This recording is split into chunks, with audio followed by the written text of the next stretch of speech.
سیدی یا حبیب سارے حضرات روشنی پڑھیے. الصلاۃ والسلام علیک یا سیدی وعلی آلک واصحابک.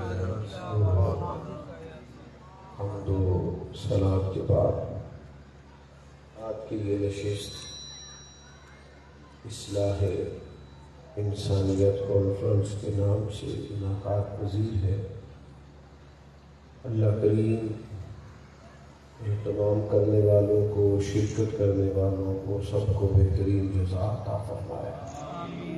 میری طبیعت اور مزاج اس طرح کا نہیں ہے کہ میں کسی جگہ کسی جلسے میں زیادہ دیر سے جاؤں، لیکن بعض اوقات راستے کی دشواری اور کچھ اور چیزیں بھی پیش نظر ہوتی ہیں. فجر کی نماز پڑھ کے میں گھر سے روانہ ہوا تھا، لیکن سارا شیڈول سمیٹتے سمیٹتے کچھ مجھے دیر ہو گئی یہاں تک پہنچنے میں. انتظار ظاہر ہے سخت چیز کا نام ہے، لیکن امید ہے آپ درگزر کریں گے. کچھ باتیں انتہائی مختصر وقت میں اپنے عنوان کے تعلق سے آپ کی خدمت میں عرض کرنی ہے. اللہ تعالیٰ نے قرآن مجید میں فرمایا کہ کما ارسلنا فیکم رسولا منکم، فرمایا جیسا کہ ہم نے تمہیں میں سے تمہیں ایک رسول عطا فرمایا. تو محبوب کیا کریں گے؟ یتلو علیکم آیاتنا، وہ تم پر ہماری آیتیں تلاوت کریں گے. وَيُزَكِّيكُمْ، اور تمہیں پاک فرما دیں. انسان تھوڑا سا بھی اس کی طبیعت پر کوئی میل کچیل ہو تو وہ بوجھ محسوس کرتا ہے. آپ صبح کسی ایسے راستے سے گزر جائیں کہ کچھ گرد کچھ مٹی آپ پر پڑ، اللہ تعالیٰ آپ کو مہنگے مہنگے موبائل دے، آمین تو کہیے گا. کبھی کبھی چھوڑنے بھی چاہیے. اللہ آپ کو جزائے خیر دے. 2-4 لوگ بنا لیں، باقی وہ دے دیں، پر یہ ہے کہ موبائل ادھر ہی ہے، میں نے تو چلے جانا ہے. آپ مہربانی فرمائیں میری بات پر تھوڑی دیر توجہ کریں. کوئی بھی تھوڑا سا بھی میل کچیل انسان کی جسم پر ہو نا تو اس کے لیے تکلیف کا باعث بن جاتا ہے. ذرا سی کوئی چیز آپ کے ہاتھ کو لگ جائے، جب تک آپ دھو نہ لیں سکون نہیں لگتا.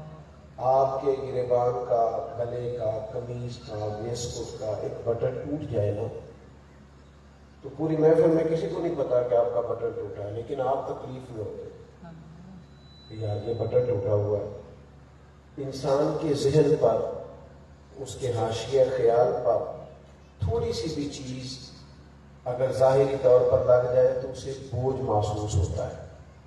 آپ کو زیادہ توجہ کرنی پڑے گی میری بات پر.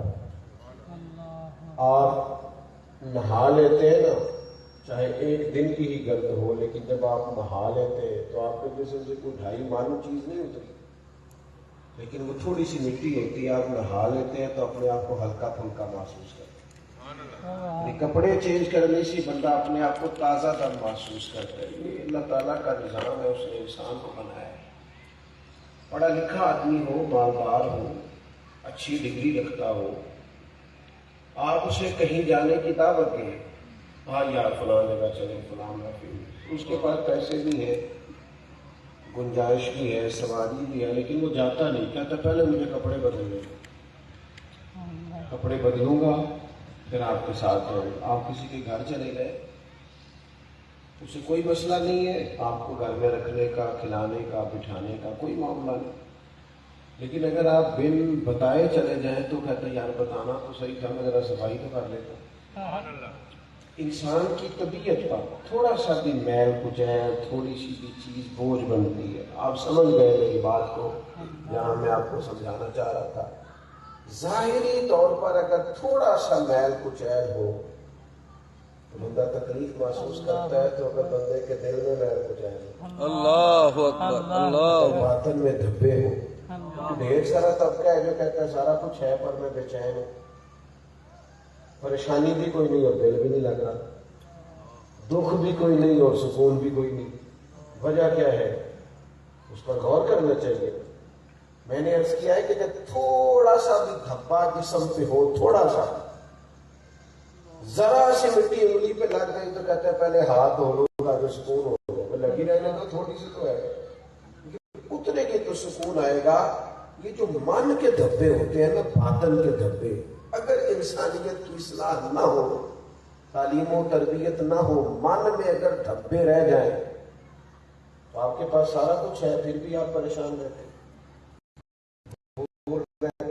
من کے دھبے کیا ہیں؟ ان کے تو باقاعدہ نام ہے، ان کی تو باقاعدہ پہچان ہے۔ یہ جو حسد ہوتا ہے نا، یہ من کا دھبا ہے۔ جو تکبر ہوتا ہے، یہ من کا دھبا ہے۔ یہ جو عداوت ہوتی ہے نا، بغض ہوتا ہے، یہ من کا دھبا ہے۔ یہ بندے کے باطن پہ، یعنی کسی بندے کا ذہن مان لینا میں تو معزز آدمی ہوں علاقے میں سے، یعنی اس کا اپنا ہی خیال ہے، پتہ نہیں کوئی معزز سمجھتا ہے کہ نہیں، لیکن دھبا اگر چڑھ گیا نا اس کی طبیعت پر، بندہ بے چین رہے گا۔ کیوں؟ وہ کہے گا یارو فلانا منڈا لگ گیا، میرے کو تو اسلام ہی نہیں سکھا۔ میں فلاں مجلس میں گیا ہوں، انہوں نے میرا اسپیکر کے نام ہی نہیں لیا، مجھے اسٹیج پہ نہیں بٹھایا۔ مفت کی ٹینشن، ہر وقت کی پریشانی۔ کیوں؟ کہ اندر ایک مزاج میں ایک بات آ گئی ہے کہ میں بڑی شے ہوں، وہ جینے نہیں دے رہے۔ جو لوگ سادے ہوتے ہیں نا، یعنی جو جوان ابھی گیا ہے نا، اس نے 4-5 ہزار روپیہ دے کے بال سیدھے کرائے، تو پریشان بھی بڑا رہتا ہے کہ یار میں انہیں پیسے لا چھوڑنے تک ہی کوئی نہیں گیا۔ تو جو آدمی سیدھا بیچارہ ابھی چارہ کاٹ کے آیا تھا 4 گھنٹے پہلے، اسی طرح منہ دھویا، کپڑے بدلے آ گیا، تو پیچھے بھی بیٹھ جائے، اس کی ویڈیو نہ بھی بنے، فوٹو نہ بھی آئے، کوئی اسے سیاسی سماجی بڑا آدمی نہ بھی گئے، جیسے کسی نے کچھ بھی نہ لگ دے، نہ کوئی زیادہ کر بلے شاہ کہنے لگے نہ بلے چل نہ اتھے بسیے، وہ جتھے بس تیری ساری اندے، اٹھ بلیا چلو اتھے بسیے جتھے بس تیری سارے اندے، نہ کوئی ساری ذات پچھانے، نہ کوئی سانو منے۔ یعنی اس چکر سے باہر آنا ہے کہ کوئی میرے ہاتھ چومے، کوئی میرا نعرہ لگائے، کوئی میرا پروٹ، یہ من کا دھبا ہے۔ یہ میل کچیل چڑھ جاتا ہے، سینے پر بوجھ بنتا ہے۔ کوئی مانتا نہیں، ویسے لوگ مانتے نہیں، آپ بھی نہ مانیے گا، آپ کی مہربانی، ماننا نہ، مانتے نہیں بندے۔ ویسے لوگ جب بے چین ہوتے ہیں تو انہیں پتہ کرنا چاہیے کہ جسے جل تو نہیں رہے۔ مجھے بتائیں جو شاید جل رہی ہو وہ سکون محسوس کرے گی؟ میں نے کہا ماننا نہیں، بالکل بھی ہاں نہ بھی لگے گی، ماننے والی بات ہے ہی نہیں۔ ساری دنیا کے لیے حسد ہوتا ہے، یہ آج تک کسی نے مانا میں کرتا ہوں؟ سوال ہی نہیں پیدا ہوتا۔ ساری دنیا کہتی ہے لوگ دولت سے پیار کرتے ہیں، کبھی کوئی بندہ آپ کو ملا ہو جو اعتراف جرم کرے کہ میں کرتا ہوں، کہتے جاتے ہیں، لیکن اعتراف کرنے والے لوگ میسر نہیں۔ یہ من کا روگ ہے حسد۔ اور اعلیٰ حضرت رحمت اللہ علیہ نے لکھا ہے، فرماتے ہیں حسد کرنے والا بندے پر اعتراض نہیں کرتا، حسد کرنے والا تو اللہ کی تقسیم پر اعتراض کرتا ہے۔ وہ تو کہتا ہے ادھر نہیں جانا چاہیے تھا، ادھر آنا چاہیے تھا، یہ شان، یہ شہرت، یہ اعزاز، یہ کمال، یہ مال، یہ دولت، یہ منصب ادھر کیسے چلا گیا، ادھر آنا چاہیے۔ بے چین ہو جاتا ہے انسان، تکلیف اٹھاتا ہے۔ اللہ فرماتے ہیں میں نے تمہیں محبوب دیے ہیں، یتلو علیکم آیاتنا، وہ تم پر میری آیتیں پڑھیں گے، ویزکیکم، اور تمہیں پاک صاف فرما دیں گے۔ حضور سے سیکھ لو، نبی پاک سے سیکھ لو۔ یہ جو تکبر ہے نا، کسی کو چھوٹا سمجھنا، یہ بہت بڑا روگ ہے انسانی زندگی میں۔ ہمارے یہاں بہت سارے لوگ نا اپنی شان خود ہی بنا لیتے ہیں، تو کہتے ہیں میں 25 سال خدمت کی تھی، کسی نے 30 سال کی، کسی نے 18 سال، خود کو خود ہی اپنی شان بنا لی۔ اس شان کے پیچھے لگ کے بیچارے پریشان ہو جاتے ہیں، شاہ پر کوئی اٹھائے میرا، کوئی مجھے سلوٹ کرے، کوئی میرے جوتے اٹھائے، میری عظمت سمجھی جائے۔ آپ دیکھتے ہیں بہت سارے لوگ سارا دن اپنے حقوق کی بیان کرتے رہتے ہیں، اپنے گروہ کے بارے میں، اس گروہ کو کوئی نہیں پوچھتا۔ آہستہ آہستہ نتیجہ کیا نکلتا ہے؟ انسان سہارے ڈھونڈنے والا ہو جاتا ہے۔ شیخ الحدیث، استاد الاساتذہ حضرت علامہ عبدالمصطفیٰ اظہری صاحب رحمۃ اللہ علیہ، اعلیٰ حضرت کے خلیفہ تھے جنہوں نے بہار شریف لکھی ہے، مولانا محمد علی صاحب رحمۃ اللہ، ان کے بیٹے تھے، بہت بڑے عالم۔ لکھا ہے کہ ایک دفعہ لاہور میں خطاب فرما رہے تھے تو تقریر کرتے کرتے کہنے لگے میرے ہزاروں شاگرد ہیں اور ہزاروں چاہنے والے ہیں، اور اللہ کا شکر ہے میں اپنے جوتے خود اٹھاتا ہوں۔ کہنے لگے میں اس تکلف کا شکار بلا وجہ اپنا احساس بنا لینا بلا وجہ. وہ میری اماں جی کبھی ہم انہیں گھر میں کہتے نا کہ اماں جی چھڑ دی اسی جو سارے ہیں وہاں تے اماں جی فرمانے تھوڑا دے دے میں کہوں تو بہ ہی جاواں. فرمان لگے میں اپنے کام آپ کر سکتی ہے میں کرن دو. اس سے انسان تک ہم نے نا بلا وجہ بات سیدھے تاری کر دی وہ ہمیں تکبر میں مبتلا کر دیتی. اور نبی پاک علیہ السلام نے فرمایا جس کے دل میں رائی کے دانے کے برابر تکبر ہوا فرمایا اللہ قیامت کے دن ان لوگوں کی شکلیں چیونٹیوں جیسی کر دے گا. رائی کے دانے کے برابر بھی تکبر ہوا تو جنت میں نہیں جائے گا. اور عاجزی جو عاجزی ہوتی ہے نا اس کی شکل نہیں ہوتی, تکبر کی بھی شکل نہیں ہوتی. بہت سارے دھوکے ملنے والے بھی عاجز نہیں ہوتے, وہ تو کام کرا رہے ہوتے. ہاں بہت سارے بڑا میٹھا بولنے والے بھی عاجز ہیں, وہ تو اپنا مطلب پورا کر رہے ہوتے. عاجزی تو دل کا سودا ہے. تو اپنے دل سے پوچھ کہ تو رب کے بندوں کو حقیر سمجھتا ہے یا اللہ کے بندوں کو عزت دیتا ہے. یہ تو دل کا معاملہ ہے, دل سے پوچھنے والی بات. یہ تو بندے کا اللہ رسول سے راز ہے, انکساری عاجزی عجز. نبی پاک علیہ السلام سے ملک شام کا رہنے والا یا مصر کا رہنے والا ایک غریب آدمی ملنے آیا اپنے امیر کا کو پیغام لے کر. اصل تو بخاری میں موجود ہے اس حدیث کی, لیکن قاضی ایاز علیہ رحمہ نے بھی شفا شریف میں بھی تفصیل لکھا ہے. عرب کے لوگ جو تھے نا بڑا تکبر رکھتے تھے. وہ اپنے غلاموں کو ہر وقت تکلیف دیتے, دبا کے رکھتے, تنگ کرتے اور بلا وجہ بھی کرتے. تو لوگ سہ میں رہتے, ڈرے رہتے. حالانکہ حالات کے سہمے ہوئے لوگوں کو بتا دو حالات بدل جاتے ہیں, کوئی ایک جیسے نہیں رہتے. ڈری ڈری سہمی تھکی باتیں نہیں کرنی چاہیے. تو وہ شخص حضور سے ملنے آیا تو جب اس نے دیکھا نا نبی پاک علیہ السلام کے صحابہ بھی بہت احترام کر رہے ہیں, ہاتھ باندھے, وہ کانپنے لگ گیا. حضور نے فرمایا ڈرتے کیوں ہو؟ کہنے لگا میں مدینے کی حکومت کے سربراہ کے پاس آیا ہوں, ڈر لگتا ہے کوئی ایسی بات نہ ہو جائے آپ ناراض ہو جائے. کیونکہ وہ ڈرے ہوئے لوگ تھے نا, ڈرے ہوئے تھے. آج اگر کسی کی ضرورت نہیں نا وزیر سے بات کرنے کی, پیر سے کرنے کی کوئی نہیں, اس لیے کہ انہوں نے بھی ڈرایا تو انہوں نے بھی ڈرایا ہے. ان کا بھی پروٹوکول ہے تو ان کا بھی. یہ دوسروں کو کہہ رہے فقیر ہو جاؤ فقیر ہو جاؤ, خود امیر ہوتے جاتے ہیں. میرے عزیز نبی پاک علیہ السلام کی بارگاہ میں وہ شخص ڈر رہا ہے, کانپ رہا ہے. حضور نے فرمایا کیوں ڈرتے ہو؟ کہنے لگا کہ ڈر لگتا ہے. آپ امیر ہیں کہیں ناراض نہ ہو جائیں, آپ امیر وقت ہیں. بات کیا تھی, چلی کہاں گئی, اس نے کیا کہا تھا, پہنچ کہاں گئی. حضور تو رونے لگے. اور پھر میرے قریب تسلی دیتے ہوئے فرمانے لگے تو کسی بادشاہ کے پاس نہیں آیا, تو اس بیٹے کے پاس آیا ہے جس کی ماں گوشت کے خشک ٹکڑے کھا کے بھی گزارا کر لیتی. غریب ماں کے بیٹے کے پاس آیا.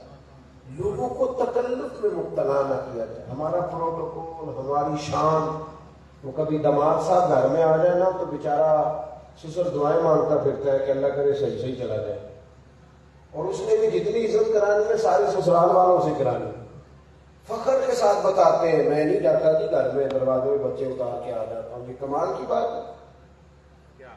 کسی کی بیٹی کی وجہ سے اسے تکلیف دینا یہ کوئی چودھری ہونے کی علامت, یہ کوئی احساس ہے کہ تم نے کمال کیا ہے, وہ بڑی بات ہے. بڑی بات تو یہ ہے کہ انسان کسی کے ہاں بھی مہمان جائے تو وہ بندہ پریشان نہ ہو, وہ تکلیف محسوس نہ کرے, اسے کوئی پروٹوکول نہ دینا پڑے, وہ کسی اذیت کا شکار نہ ہو. بدر کی جنگ کے لیے جب نبی پاک علیہ السلام تشریف لے گئے تو آپ نے سن رکھا ہے کہ اس وقت حالات یہ تھے کہ 3 لوگوں کے لیے ایک سواری تھی. تو ایک سواری پہ حضرت مولا علی شیر خدا تھے, نبی پاک علیہ السلام تھے, اور ساتھ غالباً حضرت ابو لبابہ تھے. اب چونکہ 3 آدمی سواری میں بیٹھے تو سواری کو تکلیف ہوتی ہے, اور میں اس دین کے ماننے والا ہوں, آپ اس دین کے ماننے والے ہیں جو جانوروں کی تکلیف کا بھی احساس کرتا ہے. جانور کو زیادہ تکلیف نہ ہو, اس کا بھی دین احساس کرتا ہے. تو کریم محبوب علیہ السلام نے فرمایا بھائی 2 بندے بیٹھ جائیں سواری پہ, ایک پیدل چلے. کچھ دیر وہ پیدل چلے اور پھر ایک اور بیٹھ جائے، ایک اتر جائے، اور جو پہلے چل رہا تھا وہ بیٹھ جائے، دو بیٹھ جائے، تین نہ بیٹھے۔ اب نبی پاک علیہ الصلوۃ والسلام نے خود بھی یہی کیا۔ ایک سواری، ساتھ مولا علی، ساتھ حضرت ابو لبابہ رضی اللہ تعالی عنہما۔ اب ایک دفعہ حضرت ابو لبابہ حضور علیہ السلام کی مقدس پشت پر بیٹھے، پیچھے سفر ہوا، پھر حضرت مولا علی بیٹھے، حضرت ابو لبابہ پیدل چلے۔ آپ کی توجہ ہے میری بات پر؟ اب حضور کی باری آئی پیدل چلنے، قریب نیچے اتر آئے، میں پیدل چلوں، دست بستہ دونوں غلاموں نے عرض کی حضور ہماری جانیں بھی قربان، ہماری روحیں بھی قربان، ہمارے ماں باپ بھی قربان، ہماری اولادیں بھی قربان، حضور مہربانی کریں ہم پیدل چلتے ہیں، آپ تشریف رکھیں۔ پتہ ہے حضور نے کیا فرمایا؟ یہ دیکھیں، یہ قرین قیاس ہے، بالکل عین عقل کے قریب بات۔ حضور فرمانے لگے تم مجھ سے زیادہ طاقتور ہو، کہ تم پیدل چل سکتے ہو میں نہیں چل سکتا، تم زیادہ طاقتور ہو۔ اور پھر حضور فرمانے لگے تو نے اللہ تعالیٰ سے زیادہ اجر لینا ہے، میں نے بھی تو اپنے رب سے اجر لینا ہے۔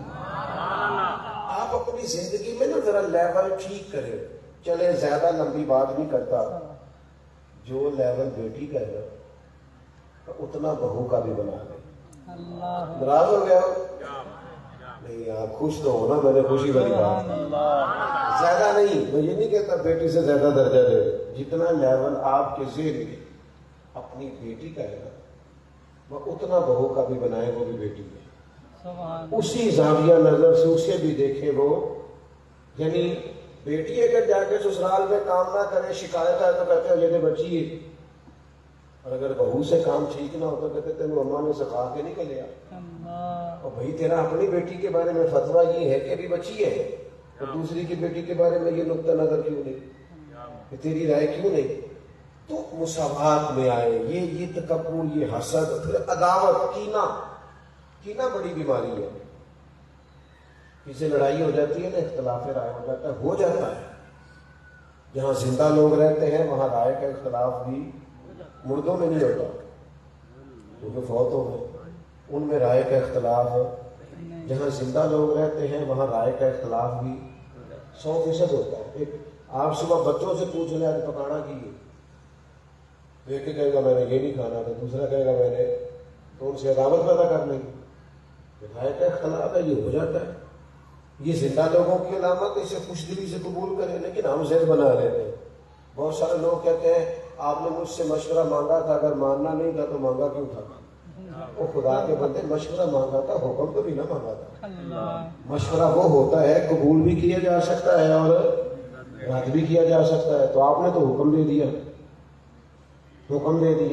پھر اس نام ماننے پر اتنی بڑی ناراضگی، وہ بھائی نے بھی اپنی بیٹی کی منگنی کیا تو مجھے بلایا نہیں، لہذا میرا مرنا جینا ختم ہو گیا۔ خدا کے بندے، بھائی تو بیٹی کی شادی پہ بھی نہ بلاتا تو پھر بھی جائز نہیں اس سے تعلق توڑنا، اس کی مرضی بلائے چاہے۔ آپ کس چکر میں بگڑ رہے ہیں اور اتنا لمبا بگڑ رہے ہیں؟ عداوتیں نہیں، بغض نہیں، حسد نہیں، ہم بغض پیدا کرتے۔ چلے جی برادری اکٹھی ہو گئی، چودھری صاحب آ گئے، صلح کر لو، لڑائی ہوئی تھی صلح کر لو، اب آ گئے چودھری صاحب، اب آ گئے برادری کے بڑے، صلح کر لینی ہے، معاف نہیں کرنا، پھر انتظار کرنا ہے کہ جب میرے قابو آئے گا نا۔ یہ مومن کا طریقہ نہیں۔ عداوت دل میں رکھنا، بغض رکھنا، جب آپ نے کہا میں نے معاف کیا تو پھر معاف کیا۔ اللہ کے رسول صلی اللہ تعالی علیہ وسلم اگر کسی کو معاف کرتے تھے تو اس کی پچھلی غلطیاں بھی نہیں گنواتے۔ ہمارے یہاں لوگ اتنا لمبا پیچھے سے دفتر کھولتے ہیں باتوں کا کہ ان میں سے بذات خود کچھ نئی تلخیاں جنم لے لیتے ہیں۔ وہ سوال جواب کی نشست شروع ہوتی ہے تو صلح بیچ میں رہ جاتی ہے۔ نبی پاک علیہ السلام نے فرمایا جمعرات اور پیر والے دن لوگوں کے اعمال اللہ کی بارگاہ میں جاتے ہیں۔ سنو میں اس اصلاح انسانیت پر بات کر رہا ہوں۔ کہا جمعرات اور پیر کو اللہ کی بارگاہ میں لوگوں کے اعمال جاتے ہیں، حاجیوں کے بھی، نمازیوں کے بھی، قاریوں کے بھی، عبادت گزاروں کے بھی، سخیوں کے بھی، سب کے۔ حضور فرماتے ہیں اللہ تعالیٰ سب کے اعمال کو قبول فرماتا ہے. جن دو بھائیوں کے درمیان عداوت ہوتی ہے نا، اللہ فرماتے ہیں فرشتوں ان کو رہنے دو، پہلے صلح کر لیں پھر ان کے اعمال قبول کریں. تو تیرے جو اندر کا عداوت ہے یہ تو تیری عبادات میں رکاوٹ بن گیا ہے، لیکن ہم معافی دینے کو تیار نہیں. چھوٹی سی بات ہوتی ہے، چھوٹی سی، اسے بھول جائیں، ختم ہو گئی بات. کسی نے کار بھی لی تو پھر کیا ہے، ہو جاتی ہیں باتیں. تھوڑا خوشحالی پیدا کرے. نبی پاک علیہ السلام نے فرمایا، ترمذی میں حدیث ہے، میری خواہش ہے آپ یہ حدیث یاد رکھیں. حضور نے فرمایا، حضرت انس بن مالک سے فرمایا، اے انس، اے میرے بیٹے، صبح اس حال میں کرنا کہ تمہارے دل میں کسی کا بغض نہ ہو.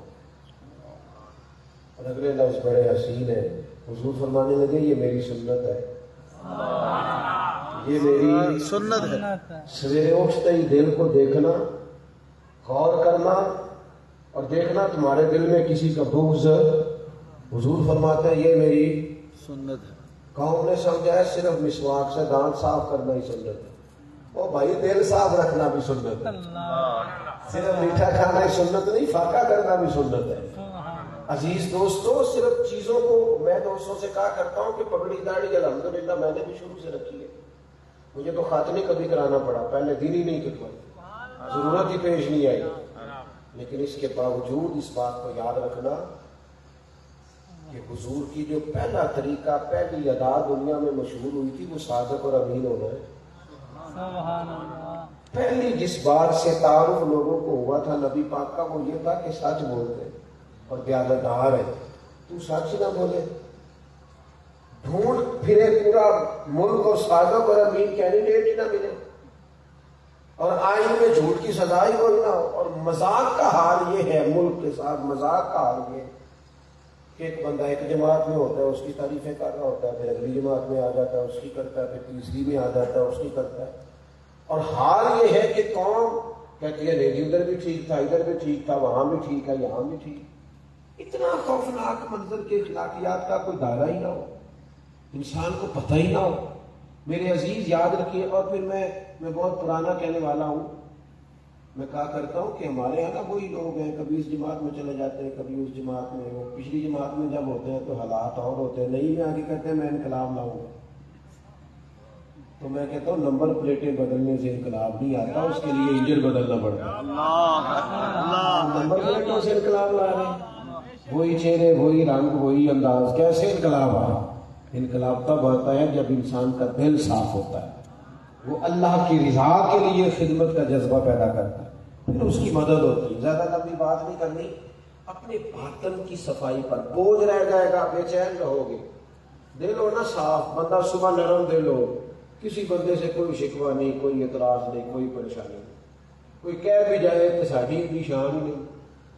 پھر کیا ہے، جتن ہر کوئی کھیڈے، کدے ہارن بھی کھیڈ سکتا. وہ جتن دا ملکوڈی پہ ہارن دا مل ہیرا. ہم تو نبی پاک علیہ السلام نے تو یہاں تک فرمایا اپنی بیوی سے بغض نہ رکھنا. اپنی بیوی سے حضور فرمانے لگے اگر تمہیں اس کی کوئی ایک بات ناپسند ہے تو اس بات پر غور کر لینا جو تمہیں پسند ہے. یعنی بیوی کی ایک آدھ عادت کی وجہ سے یہ حدیث بتاتی ہے کہ بعض بندے بیوی کا بھی بغض پیدا کر لیتے ہیں، مقابلے پہ کھڑے ہو جاتے ہیں. بچے بیچارے فیصلہ کرا رہے ہوتے ہیں کہ ابا ٹھیک ہے کہ اماں ٹھیک ہے، اس لیے کہ ہر وقت کی لڑائی ویسے میرا ایک فتویٰ بھی ہے اس مسئلے میں. آپ ایسے اختلاف کر سکتے ہیں، میں نے کئی جگہ میں بیان کیا، اجازت دیتا ہوں دوستوں کو کہ اختلاف. میرا فتویٰ یہ ہے کہ میاں بیوی کی جھگڑے میں زیادہ غلطی میاں صاحب کی ہوتی ہے. ہو گئے انہوں نے ناراض کر اینا تے نانا دور ہو، میں تو چلنا بس. میاں بیوی کے جھگڑے میں زیادہ غلطی کس کی ہوتی ہے؟ میں نہیں دستا کسی کو، تسی بھی نہ دسے آج، لیکن زیادہ کس کی ہوتی ہے؟ آپ اختلاف کر لیں، میں نے تو کہا اس سے اختلاف کیا جا سکتا ہے، لیکن دلیل دوں تو شاید آپ مان جائے. عورت بیچاری کی عقل تھوڑی ہوتی ہے، مرد کی تو پوری ہے نا. تو مسئلہ حل کس نے کرنا تھا؟ پوری عقل والے. تو یہ پوری عقل والا تو کہتا ہے کہ میں جناب سب ٹھیک نہیں کر دینا ہوئی، ضرورت کیسے کی؟ وہ بھائی تیری عقل پوری ہے، گھر کے ماحول کو تو نے ٹھیک رکھنا ہے. بچے تباہ ہو جاتے ہیں میاں بیوی کی لڑائی میں. میں کھانا کھا رہا تھا گھر میں، مجھے گھر والے کہنے لگے کہ مدرسے کا ایک بچہ روتا ہوا ہے. پریشان ہو گیا کسی کل شام نے تو نہیں مارا، یہ کیا ہو؟ میں نے کہا میں کھانا کھا کے پوچھتا ہوں تو کہنے لگی وہ زیادہ پریشان ہے تو کانپ رہا ہے۔ میں نے کہا بلاؤ، میں نے کہا پتہ کیا ہوا؟ کہنے لگا سر میں کل فون کیتا سی میرے ابو پھر میری امی نہ پہ لڑتے۔ میں نے کہا بیٹے ہو جاتی ہیں لڑائیاں تو اتنا؟ اس نے کہا نہیں بڑی سخت لڑائی ہو، ہم پھر کانپتے ہیں، ہم چار پانچوں کے نیچے چھوٹتے ہیں، میری بڑی بہن مریض ہو گئی ہے۔ کون کر رہا ہے یہ؟ کون تکلیف دے رہا ہے یہ بچوں کو؟ ابا کہتا ہے میں نے ہارنا ہی نہیں، سوال ہی نہیں پیدا ہوتا۔ مما کہتی ہے میں کیسے ہارتا ہوں؟ رشتے ہار جاتے ہیں، طلاقیں ہو جاتی ہیں، بچے ماں باپ کے ہوتے ہوئے یتیموں جیسی زندگی گزارتے ہیں، لیکن ہم ہارنے کو تیار ہیں۔ وہ چل ہار جا یار، اپنوں کے لیے ہار جا، اپنی اولاد کی خاطر ہار جا، کچھ تھوڑا سا وقت گزار، لیکن وہ مزاج نہیں ہے۔ بہرحال نبی پاک علیہ السلام کی بارگاہ میں حضرت ابو ہریرہ رضی اللہ تعالیٰ عنہ فرماتے ہیں حضرت عبداللہ بن عمر بیٹھے تھے اور بھی کچھ لوگ بیٹھے تھے، تو دروازے پہ دستک ہوئی کہ مسند امام احمد بن حنبل میں موجود۔ حضور نے فرمایا دروازہ کھولو، جو بندہ دروازے پہ آیا وہ جنتی ہے۔ یہ دیکھیں اللہ نے میرے محبوب کو کیسا علم عطا فرمایا، وہ جنتی ہے۔ حضرت عبداللہ ابن عمر کہتے ہیں دروازہ کھولا، بندہ بڑا سادہ سا تازہ وضو کیا، اس نے پانی کے قطرے ابھی ٹپک رہے ہیں، جوتے لپیٹ کے بغل میں ڈالے، حضور کی بارگاہ میں آئے، جوتے رکھے، حاضر ہوئے، جو عرض کرنی تھی وہ کی چلے گئے۔ فرماتے ہم بڑا رش کرنے لگے، یار کمال ہو گیا جسے حضور جنتی کہہ دیں، گارنٹیاں ہو گئی۔ فرماتے اگلے دن وہی ٹائم تھا، اسی وقت ہم حضور کی بارگاہ میں بیٹھے تھے، پھر دروازے پہ دستک ہوئی تو محبوب نے فرمایا دروازہ کھولو، جو دروازے پہ آیا جنتی ہے۔ فرماتے ہیں اتفاق کی بات ہی، ہم نے دروازہ کھولا تو بندہ وہی تھا جو کل آیا تھا، اور حیران ہو گئے، حضور تو ایک بار کہہ دے کمال ہو گئی، یہاں تو دو بار کہہ دیا۔ فرماتے اللہ کی قدرت، حسن اتفاق، کرم والائے کرم۔ تیسرا دن وہی ٹائم وہی جگہ ہم بیٹھے تھے، پھر دستک ہوئی، فرمایا دروازہ کھولو، بندہ جنتی ہے۔ فرماتے مزہ آ گیا، دروازہ کھولا تو بندہ وہی تھا جو پہلے 2 دن آیا ہے۔ اب تو فرماتے حد نہ رہی ہماری۔ حضرت عبداللہ ابن عمر کہتے ہیں وہ گھر جا رہا تھا، میں پیچھے ہو گیا، میں نے کہا یار وہ 2-3 دن مجھے مہمان رکھ لو گے؟ کہتے ہیں وہ کہنے لگے میں کوئی امیر آدمی نہیں، روکی سوکھی جو ہوگی پیش کر دوں گا۔ میں نے کہا میں رہوں گا۔ فرماتے میں 3 دن اور 3 راتیں اس کے پاس تھا، میں دیکھنا چاہتا تھا وہ کیا ایسا عمل کرتا ہے کہ 3 دفعہ حضور نے جنتی کا۔ لیکن آپ فرماتے ہیں کہ وہ تو عشاء پڑھ کے سو جاتا، فجر تک سو جاتا تھا، اٹھ کے فجر پڑھتا، اور میں تو تہجد بھی پڑھتا تھا، اور صدقات و خیرات بھی میں اس سے زیادہ دیتا تھا۔ سمجھ نہیں آئی کہ کیا ایسی خاص بات۔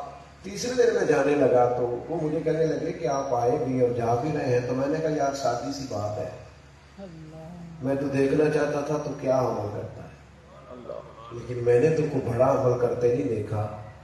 تو کہتے ہیں وہ مجھ سے کہنے لگے عمل تو وہی ہے جو آپ نے دیکھ لی، ہاں ایک بات ہے، میں نے جب بھی اپنا دل دیکھا ہے نہ حسد ہے، نہ بغض ہے، نہ تکبر ہے، نہ کینہ ہے، دل دریا تے سمندروں ڈونگے، کون دلا دیا جانے تے 14 تپک میرے دلے دے اندر، میں تمبو وانگو تانے۔ کشادہ ہے میرا دل، میرے دل میں کسی کے لیے کوئی عداوت نہیں، ہاں دشمنان دین کے لیے اشداء علی الکفار کے لفظ آئے، لیکن اپنوں کے لیے کوئی عداوت نہیں، کوئی بغض نہیں، کوئی کینہ نہیں، کوئی کھوٹ نہیں۔ فرمانے لگے میں سمجھ گیا، میں نے کہا بس یہ تیرے دل کی صفائی ہے جس کی وجہ سے مدینے والے محبوب نے 3 دفعہ جنت کی بشارت عطا فرمائی۔ تو آج کی ساری گفتگو میں اصلاح انسانیت کے لیے میں جس چیز کو سب سے ضروری اور اہم سمجھتا ہوں، اور میں جسے سمجھتا ہوں جس کی ہمیں بڑی حاجت اور ضرورت ہے، وہ ہے ہمیں اپنے دلوں کو صاف کرنا چاہیے۔ اپنے باطن سے اگر یہ ساری چیزیں ہم نکال دیں، یہ کھوٹ، یہ عداوت، آپ یقین کریں ہم اپنوں کے ساتھ رہتے ہیں پر ساتھ نہیں ہوتے، ہم اپنوں کے بیچ وقت گزارتے ہیں پر اس کا لطف نہیں لے پاتے، ہم لوگوں کے ساتھ رہتے ہیں لیکن چونکہ دل صاف رکھ کے نہیں رہتے، لہذا ساتھ رہنے میں بھی کوئی لطف نصیب نہیں ہوتا.